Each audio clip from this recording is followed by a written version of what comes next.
Norway's a rite of passage, really.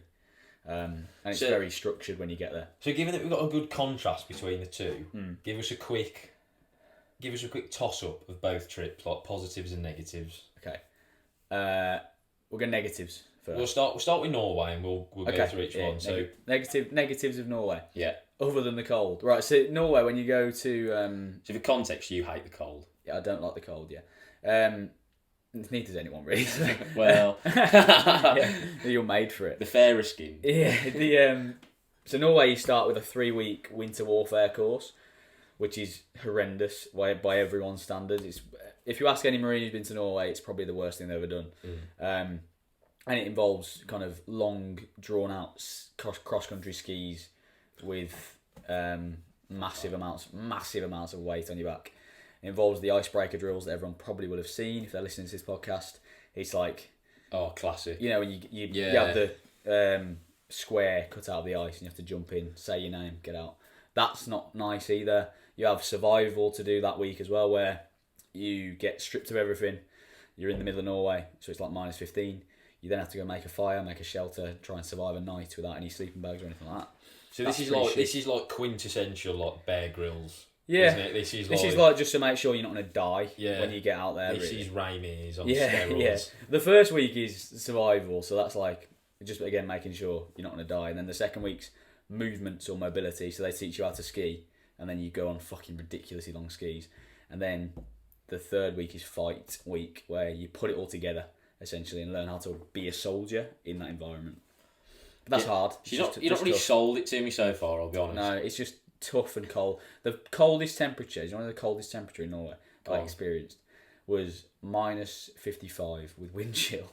Fuck off. Minus 55 Celsius. Yeah. That's mental. It was ridiculous, man. Were you exposed to that? Or were you in a nice warm No, so you have tents, which are like just normal. I imagine like a normal tent you take to snow. Yeah, so piss thin. Yeah, pretty much.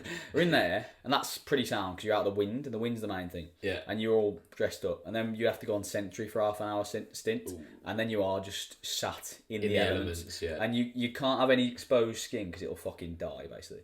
And so you've got a neoprene face mask on, pair of goggles, like a hat obviously, and like 15 layers on, and then you sat trying to look out of the harbour for... The idea is to obviously spot threats and call them in, and then you can fight, right? It ended up with me fucking... Because the wind was coming into the harbour. He's facing the opposite direction. I was like, fuck this. I was facing into the harbour. So I just like fucking... I just gave up, man. I was like, this is ridiculous. I can't see anything anyway. Like, the wind was coming so fucking heavy. I couldn't see anything. I was like, I'm adding nothing to proceedings here. And I'm fucking freezing my tits off. I'm turning around. So, if any of you out there worried about the threat of Russia, be rest assured that NATO's northern flank was safe in the hands of Harry Shepherd. Safely handled there, don't worry about it. Putin, if you're listening. Yeah, he's kicking himself now that you've I'm a window opportunity. That half an hour stint. But that so was if you can summarise that as the cold being shit. Pretty much, yeah. And the fact that you actually have to do some kind of like training and... you have to be competent basically in the cold and not just shiver. Yeah. So that's the main shit thing. Any other kind of little things that just got to you? In Norway, because when you're in like intense cold like that, little things can just niggle at you, and it's like everything's just more difficult. So, like for getting water, because you have an allotment, obviously like a litre of water you take with you. Yeah. But after that, you then have to melt snow. So if you want to drink, you've now got to fucking get your gloves off, get your stove out of the thing, make sure your stove's protected from the wind, otherwise it won't work. Fucking smash loads of snow into your mess tin. Then it's got to melt. You wouldn't believe how fucking little water you get out of a full fucking mess tin of snow. It's so ridiculous. So much admin just to wet your fucking mouth with like that much water. Mate. So much admin for a bit of water. Yeah, it's so ridiculous. But so that's one thing. Everything's just more difficult. Trying to tie your lace. The worst thing, actually, this is just coming back to me now. So the PTSD. Yeah. So like I said, with the long skis. So like 12-hour skis with a massive weight on your back. Because you're not a competent skier, or no one is with that kind of skiing. It's not like downhill skiing. You're like proper just walking with skis. And you're only doing that because obviously the surface area of the ski spreads your weight out. Yeah. And if you haven't got a ski on, you'd just be in like 8 feet of snow. And so when you fall over, which inevitably happens because you're just standing there for ages, not only do you fall over, but you've got your like 50 kilo rucksack careering you into the deck. You then end up like 5 feet deep in snow. You then got to try and claw your way back to the top, which the way they tell you to do it just isn't workable. They're like, it's bollocks. Stab your thing into the snow and then stand up on that. It doesn't happen. And so yeah, a lot of times you just sat like fucking cursing at things and just shouting a lot of profanity while you're trying to get your skis to be in the right place. Then your ski will come off. It's just a fucking nightmare. Well, because we obviously both went on the school school ski trip, which was very different to that. Yeah.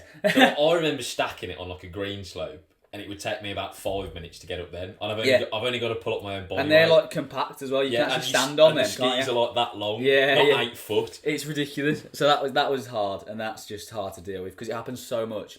And then I ended up, you have like 50 or 60 people in your like course on your course. Yeah.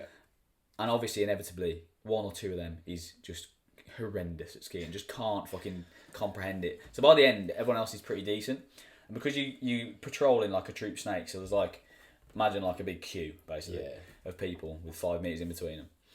And then, if one person goes down, because you can't go round them because you have to go on the trodden route, you have to just fucking wait. So you stood there with this weight on your back, digging into your shoulders for like hours and hours, with some knobhead in front of you who can't fucking ski, falling over every 5 seconds. But it's like a chain is only as strong as its weakest link, isn't it? We had this Asian fella from the army who was just not taking to it. It's like he'd never seen snow before, and he was like he was down every 5 seconds. He would get up and then like put too much weight this way with his Bergen, and then he'd go down again. We're like, oh my god! And you know it's coming as well. Yeah, you can see it happen like a mile off. You'd be fucking seething watching him teeter with his Bergen, and then when he goes, and you're like, stood there like a fucking emperor penguin in the pissing snow, cold. Yeah, like, fuck's sake.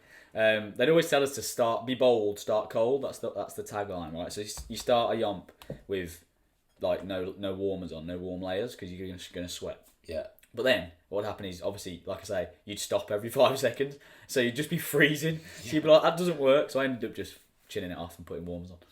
I was like, I'm gonna die here. So this is ridiculous.